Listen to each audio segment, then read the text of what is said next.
ሰዎች እንደሚያዩት እንደሚሰሙት ብቻ ሳይሆን ብዙ ዋጋ የሚያስከፍል አዳንን በተለያዩ ጊዜያት ሳይ አንድ የጨበጠውን ነገር ጫፍ ላይ ሳይደርስ የማይተው ቆራጥ፣ ደፋር፣ ወደፊት የሚል ወጣት እና ገና ትሄዳለህ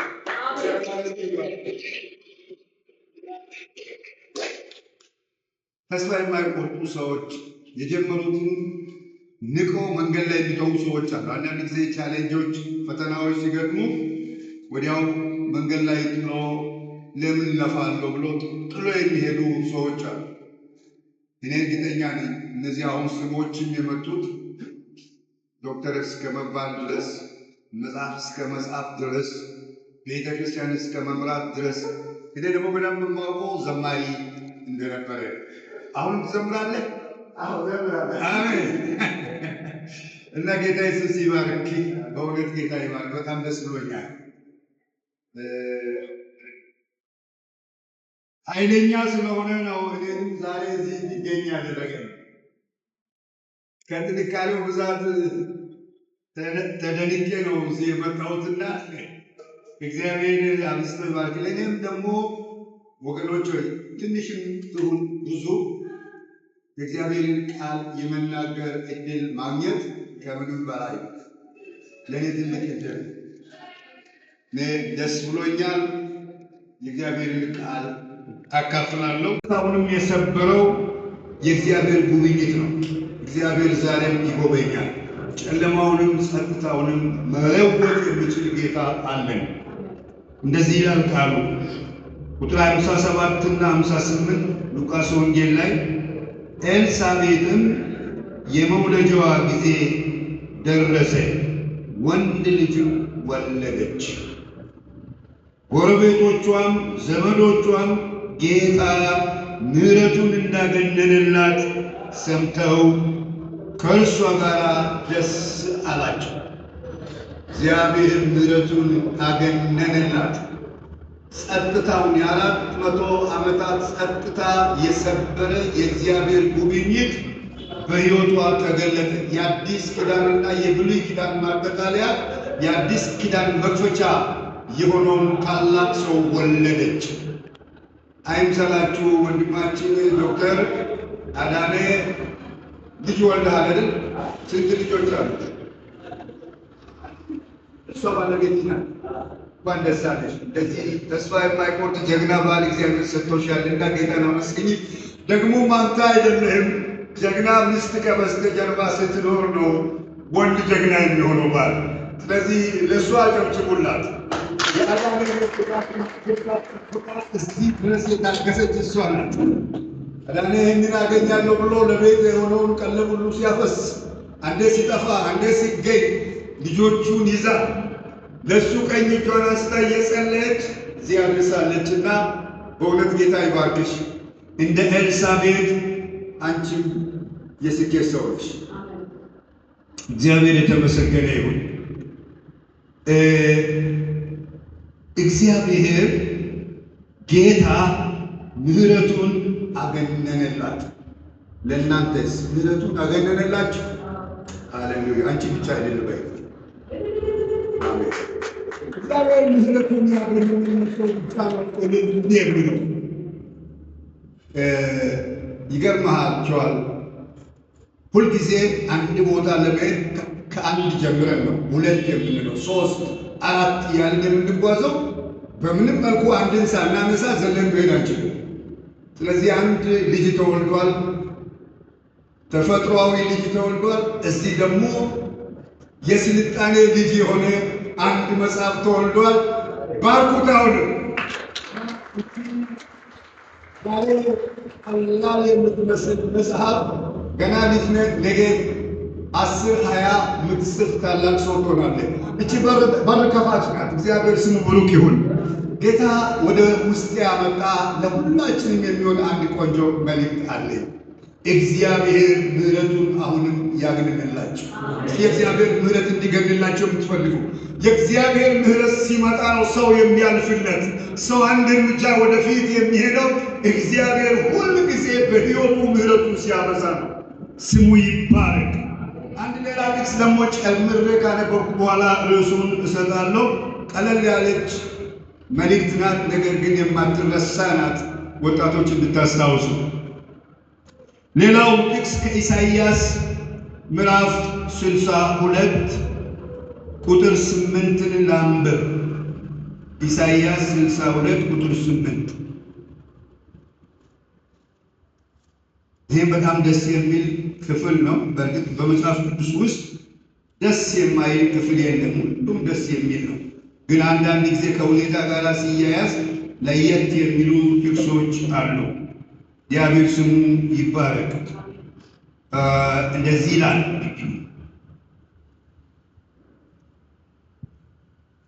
ቁጥር 8 ላይ እግዚአብሔር ከእንግዲህ ወዲህ በእርግጥ ለጠላቶችሽ መብል ይሆን ዘንድ እህልሽን አልሰጥም፣ መጻተኞችም የደከምሽበትን ወይንሽን አይጠጡም።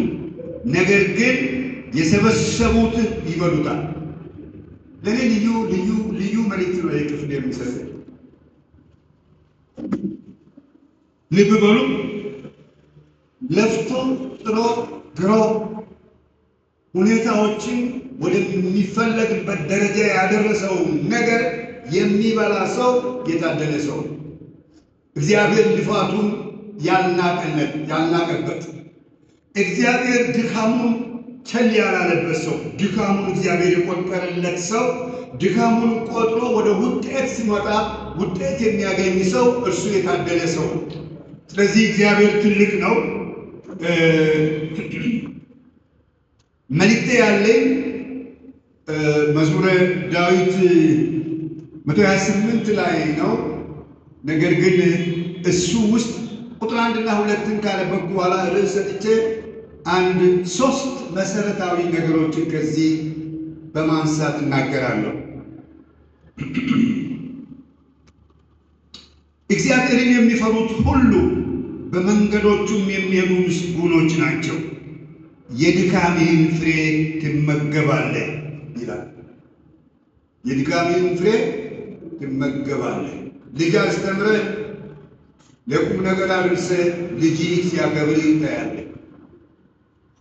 ነግደህ ለፍተህ ጥረህ እግዚአብሔር የእጅህን ሥራ ባርኮ እግዚአብሔር ባረከኝ የምትልበት ጊዜ ትደርሳለህ።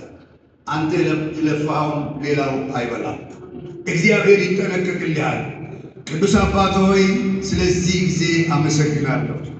ወንድሜን ለዚህ ስላበቃኸው የዘላለም አምላክ እግዚአብሔር አንተ ትጋትን ካልሰጠህ፣ አንተ ጽናትን ካልሰጠህ፣ አንተ ዕውቀትን ካልሰጠህ፣ አንተ እግዚአብሔር አምላካችን ሆይ እነሆ ብቃትን ካልሰጠህ የትም መድረስ አንችልም። ከአንተ የተነሳ ግን ትልቅ ሆነናል። አምላካችን ሆይ ክብር ለታላቁ ስም ይሁን፣ ክብር ለኃያልነትህ ይሁን። ጌታ ሆይ በረከት ለዚህ አሁን እዚህ ለመጡት ወገኖቼ ሁሉ ይሁን። የእጃቸውን ሥራ የድካማቸውን የላባቸውን ውጤት ሌላ ሰው አይብላባቸው። እግዚአብሔር አባት ሆይ በነገር ሁሉ ከፍ ከፍ በል።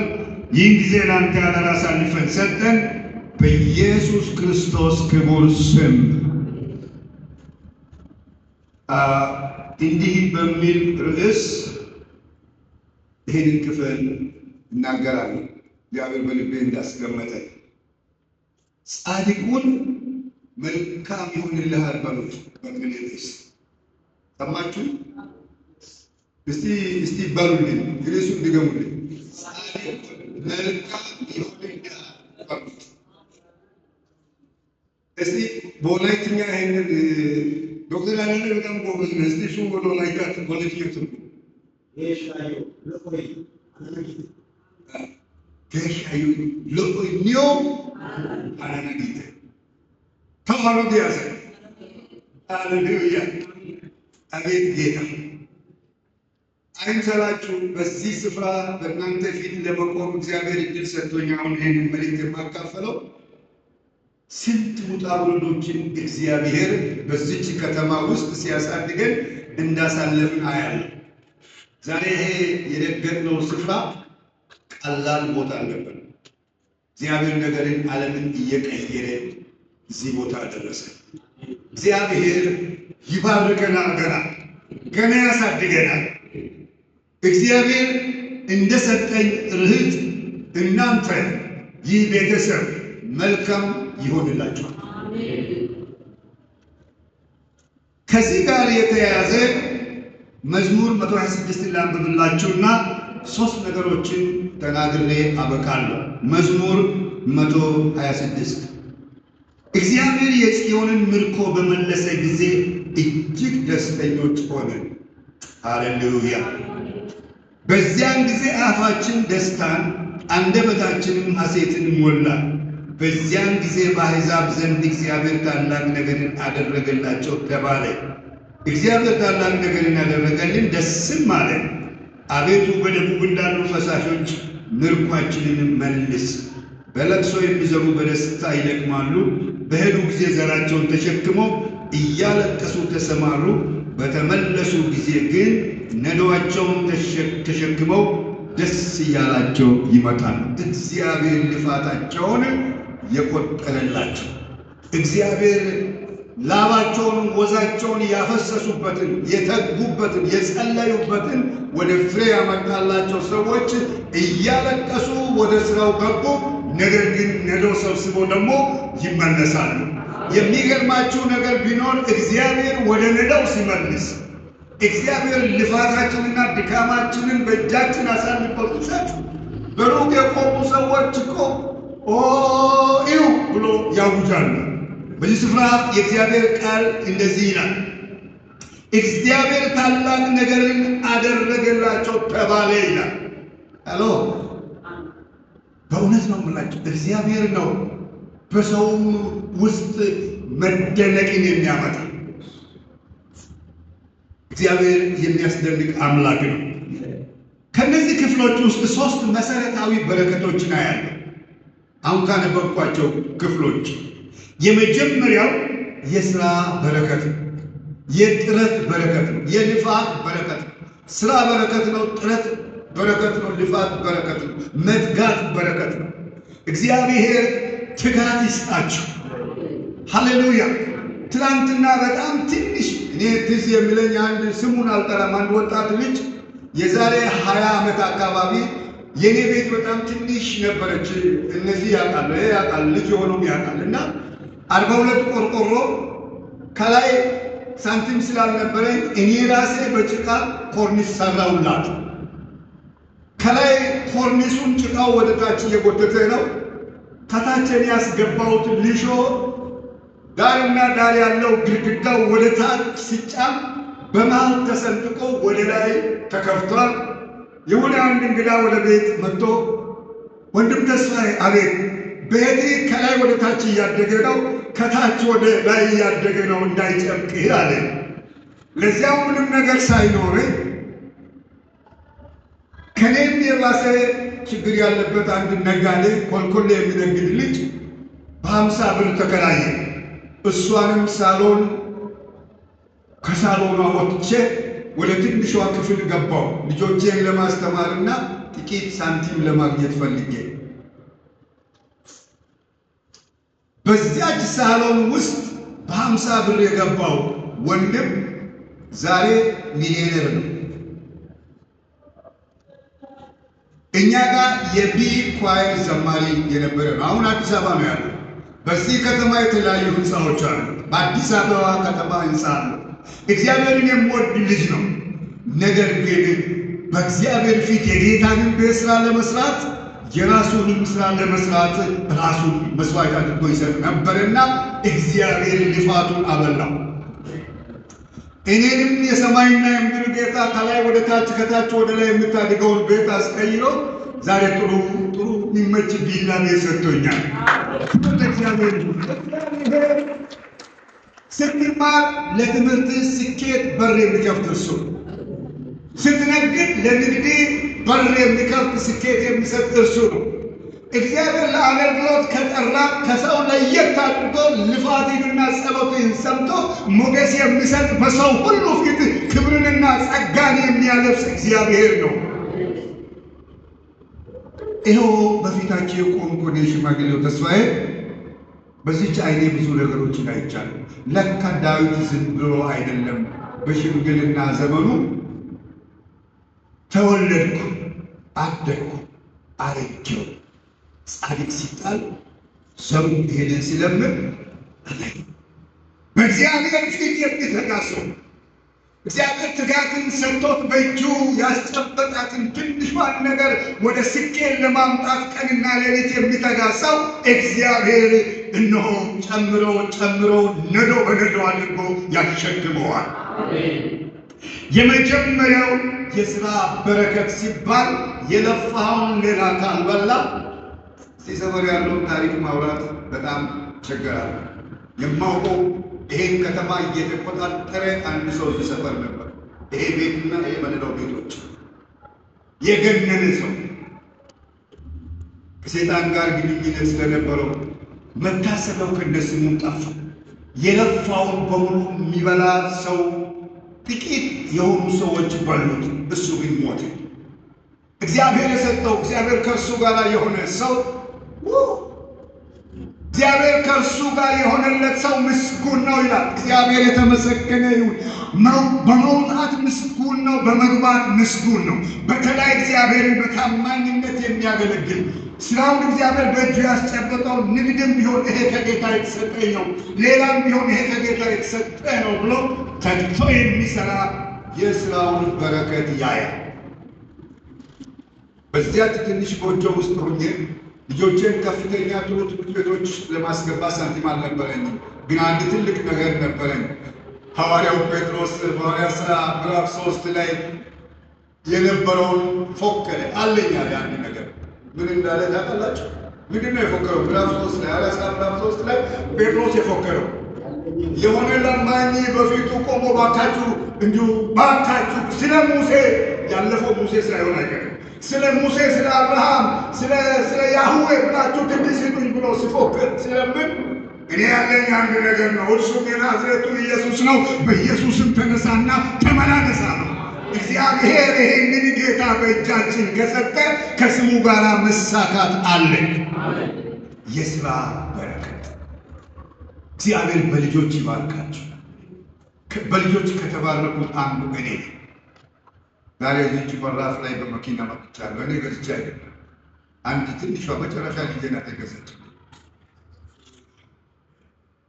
እኔ ያደረኩት አንድ ነገር ነው። ሲተጋ የነበርኩት በ12 ሰዓት ልጆችን ሰብስቤ አንድ ላይ እንበረከካለን። 1 ሰዓት ድረስ እኔ ሰራተኛም ስራ አሰራም። አሁን እንጸልይና እጄን እጭንባቸዋል። እዚህ እጅ ላይ እሳት አለ።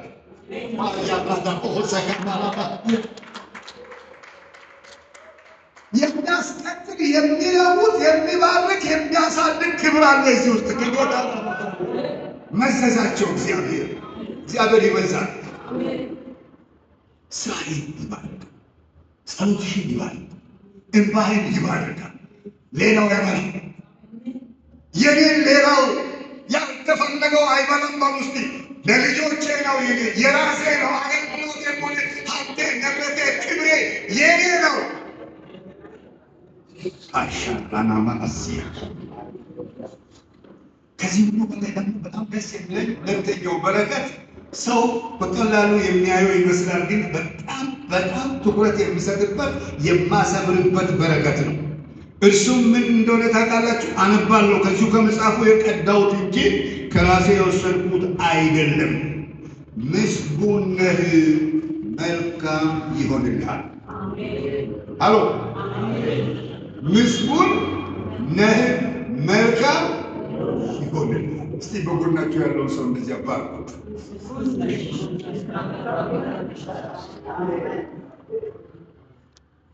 ምስጉንነት በትጋት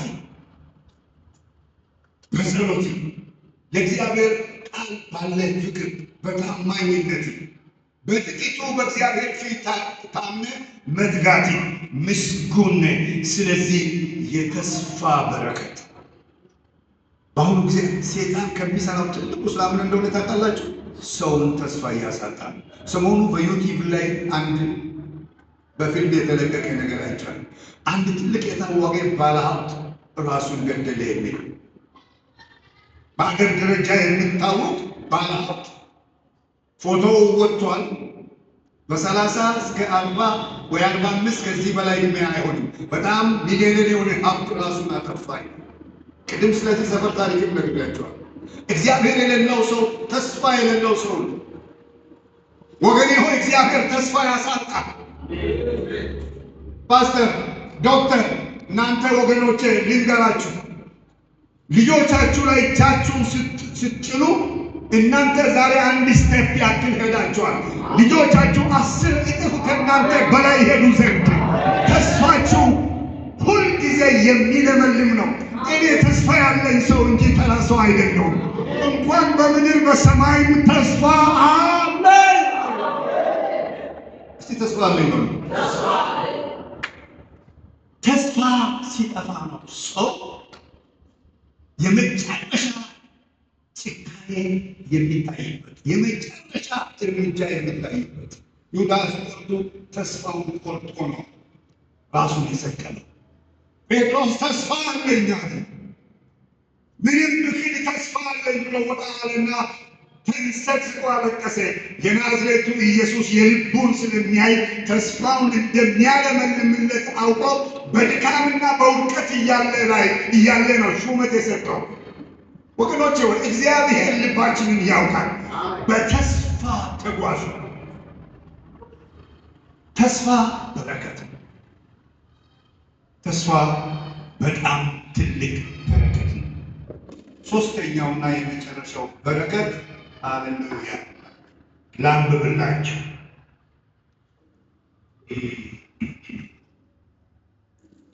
እግዚአብሔር ታላቅ ነገር ያደረገልን ደስ ማለት አቤቱ በደቡብ እንዳሉ ፈሳሾች ምርኳችንን መልስ። እግዚአብሔር የምርኮችን መመለስ በረከት ያመጣል። ሶስት ነገሮችን በዚህ ምሽት በዚህ ሰዓት ከተረዳን በቂ ነው። እነዚህን በረከቶች በእግዚአብሔር ስም እባርካቸዋለሁ። እኔው ሽማግሌው ቆመን በረከቱን ተቀበሉ። እባርካቸዋለሁ። ወንጌላዊ ዶክተር ተገኝ ወደዚህ ይመጣል።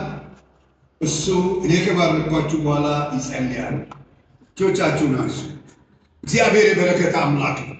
እናንተ ወጣቶች፣ እናንተ ነጋዴዎች፣ እናንተ የታወቃችሁ የእግዚአብሔር ሰዎች፣ እናንተ ተስፋ ያላችሁ፣ እናንተ የጀመራችሁ የእጃችሁ የሆነውን ነገር ሌላ የማይበላባችሁ እግዚአብሔር የሚጠብቃችሁ ቀንና ሌሊት የእግዚአብሔር ዓይኖች በእናንተ ላይ የሆናችሁ ተባረኩ፣ በረከቱንም ተቀበሉ።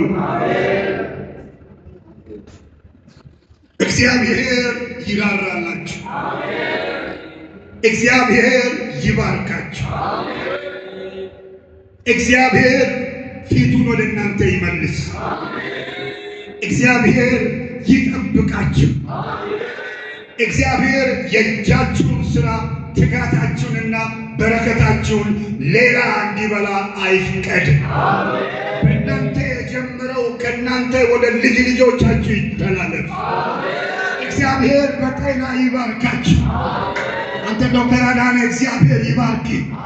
ዛሬ በጥቂት ታምነችን መጽሐፍ አውጥተሃል። የናዝሬቱ ኢየሱስ የእግዚአብሔር ልጅ በልጅ በሕይወት በቤት በባለቤት በልጆች የበረከት እጁን ይዘርጋል። እግዚአብሔር በረከቱን ያብዛላችሁ።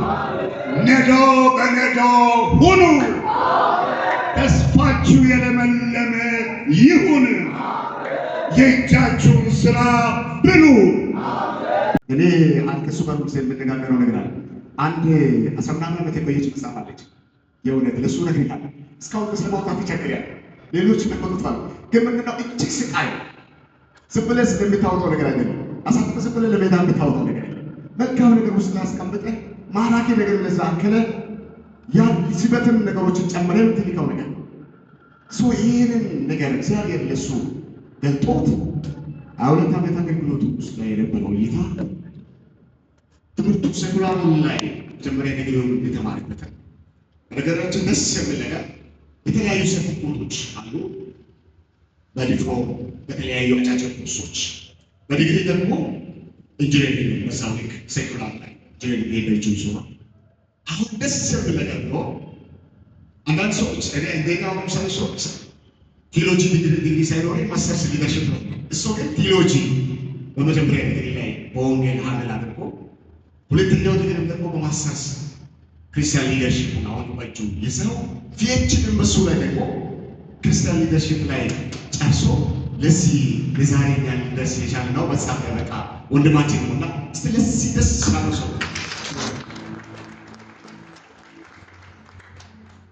እግዚአብሔር ስም ተባረከ። ይሄን የሚያግዘው እግዚአብሔር የሚረዳው እግዚአብሔር ሰው በጣም ደስ ብሎናል። ባለቤታቸው ልጃቸው እግዚአብሔር እንዲባርካቸው እጃችሁ እስቲ አንድ አንስታችሁ በኢየሱስ ስም ተባረኩ። ተባረኩ። ታላቅ ጀግና ወንድ ጀርባ ጠንካራ ሴት አለች። የምትጸልይ ስትራ፣ ስትጠማ፣ ስትከፋ፣ ባዶነት ሲሰማ፣ ብቻይነት ሲሰማ፣ ድካም ስልችት ሲሰማ ይህ ሁሉ ተሸክማ እግዚአብሔር ያሻገረናል፣ ያደርሰናል፣ ያስጨብጠናል የምትል ጀግኒት ሴት ናትና ወደ ደስ ያለው ሰው አሁን አጨብጭ። እንግዲህ ይህ ካልኩት እግዚአብሔር ወንድማችን ይባርኩ። አሁን ቀጥታ ብዙ ነገር ዘርን ከማምጣት ወደ በዛ ምረቃ ስብሰባ ላይ እንገባለን። ለዚህ እኛን ልንሰብሰብ ምክንያትን ፈጥሮ እችን በሱ አይምሮ ውስጥ አስቀምጦ ለትውልድ በቃ አቀብሎለት ዛሬ እንድትመረቅ ምክንያት እግዚአብሔር ፈጥሯልና በዚህ ምክንያታዊ በሆነች ዕለት ላይ የተገኛችሁት እናንተ እኛን በማወቅ ባለማወቅ ቤተሰብ ተፈጥሯል። በዚህች መጽሐፍ ምክንያት ብዙ ቤተሰቦችን እያየሁ ማቃቸው አሉ፣ ማላቃቸው አሉ፣ ተታውቀናልና ይሄ በራሱ ከእግዚአብሔር የሚፈጠር ድርገት ነውና እጅግ ደስ ብሎናል ያለ ሰው እስቲ አሁንም ያጨብጭብ። ስሙ ይግባል። አንድ ሌላ ፕሮግራም ከመሄድ በፊት የተከበሩ ይችለኛ ባንኮን እንግዲህ ይሄ ረጅም ጊዜ የሚሄድ ነው። አሁን የመረጠችው አጭር ውስን ናት። ወደዚህ ጀመረች ብዙ አጥሟ ሐዋሳ ላይ ፕሮግራም ይኖራል ይኖርለታል። አዲስ አበባ ላይ በዚህ ልክ ይኖራል። መጀመሪያ ላይ ባደኩበት አካባቢ ባገለገልኩበት አካባቢ ባለቀስኩበት አካባቢ አስመረቄው ከዛ በኋላ ሌላ ቦታ ሄዳለሁ ብለው እኛን አስቀድሞና እግዚአብሔር ይባርክ። ሰው እቺን አሁን ሰናት በርግጥ በብዙ ድካም ነው በብዙ ሁኔታ ውስጥ ላይ ያለበት ነውና እግዚአብሔር ይስሙ ይባርካው። እቺ መጽሐፍ እንግዲህ የሚያውቁ ሰዎች ያውቁታል። አንድ ሪሰርች ማስተር ቴሲስ እያሰስን ለማስተር ቴሲስ ስንት ፔፐር እንደምናወጣ ስንት ፋውንዴሽን ማድረግ እንደምንቸገር ስንት ዋጋ እንደምንከፍል ትንሽ ፓራሜትር 115 ፕሪንት አድርገን ለመስራት ይሄን የመሰለው አሳትሞ ለተለያየ ዓላማ ያበቃው 470 ሺህ ብር ይላል። እሱ እጅግ እግዚአብሔር በሚራክል ካልሆነ በስተቀር ነጋዴ አይደለም፣ አምጪና ላኪም አይደለም፣ ሌላም የታየው ነገር የሚያደርግም አይደለም። እግዚአብሔር ነው የሚያገለግለው። ከዛችን ደግሞ ኮርሶ ይማራል፣ ከዛችን ደግሞ ይሰማል። እጅግ የሚደነቅ ነውና እችን ማጽናት ባህል ሆኖ የተወደደች እንዲሆን ትውልድ እንዲጠቀም የተሻለች እንዲሆን ለቀጣዩ እግዚአብሔር አቅምና ጉልበት እንዲሆንለት ጭምር ትመረቃለች። ሃሌሉያ። እችን የሚያስመልኩ አባቶች ይመጡታል። ከነሱ ቀጥለ ዶክተር አዳነ ወደዚህ ይመጣሉ። ባለቤታቸውና ልጃቸው ወደዚህ ይመጣሉ። በጭብጨባ ከፋሉ።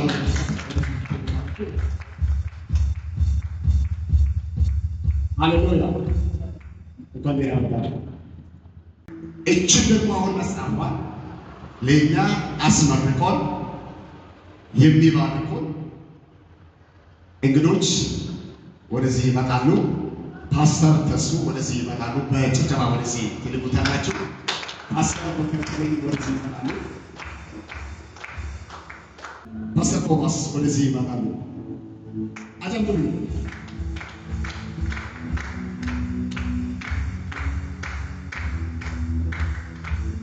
ሃሌሉያ። እግዚአብሔር ስም የተባረከ ነው። እንግዲህ ትንቀራው አብርሃም ሕፃኑን አደገ፣ ጡት ከመጥባት ተቋረጠ። አብርሃም ይስሐቅን ጡት ባቋረጠበት ቀን ትልቅ ግብዣ አደረገ ይላል። ሃሌሉያ። አብርሃም በሕፃኑ ልደቱ ያልተደሰተበትን የእናትን ጡት መጥባትን ካቋረጠ በኋላ ስላደገ ታላቅ ግብዣ አደረገ። እግዚአብሔር አምላክና አባቶይ ይህ እድገት ቀላል አይደለም። ይህ ሰው መወለድ ብቻ ላይ አልቆመም፣ አድጓል።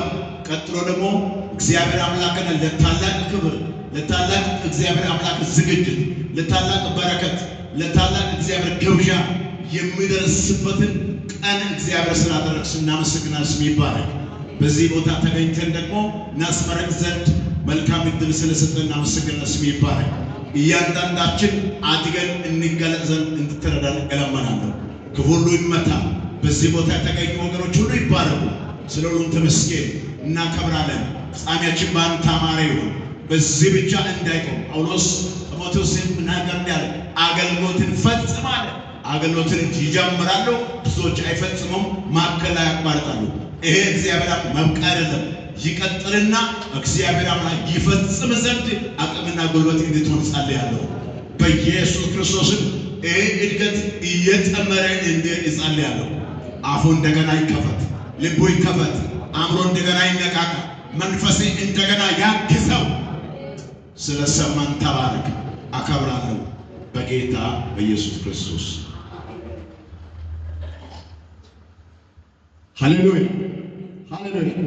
እንግዲህ አሁን ወደ ተከበረው ታላቅ ወደ ሆነው እኛም ያቀረበው ምክንያታዊ የሆነው ላይ እግዚአብሔር ሰዎች መጥቶ ሪባኑን ቆርጦ አስመርቆን ይፋ ያደርጉልናል። እንግዲህ ጭብጨባችሁ የእናንተ እጅግ ሞቅ ደመቅ ያለ ከሌላው የተለየ ድንቅ መሆን አለበት።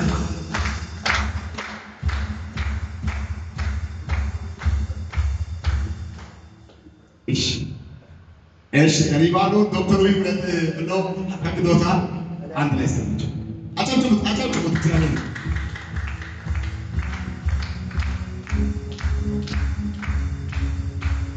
ሁሉ በላይ በጣም በእውነት ወዳችኋለሁ።